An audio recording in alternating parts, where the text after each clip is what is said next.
I was in film school and I just edited a documentary and I fell in love with documentary. And I was looking for a project idea to pursue outside of film school.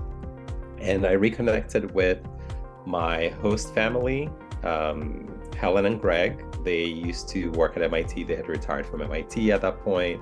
And so, they were the ones who picked me up from the airport when I first arrived from Ghana, myself as an international student to the US. And we had become very close friends. And so, like 10, 11 years later, we kept in touch. And so I reached out to them and I said, hey, by the way, I'm like about to leave film school and I'm looking for project ideas for documentaries. If you can think of anything, let me know. And over brunch one day, they said, why don't you make a film about, taking that first step at MIT and the years that have followed since, because we've watched you grow and evolve from a teenager and into an adult, and you kind of live this really interesting life. And would it be interesting to make a film about that? And so that light bulb went off in my head, because it really, and once they presented the idea, it really connected with a lot of the questions that other international students and I had been kind of talking about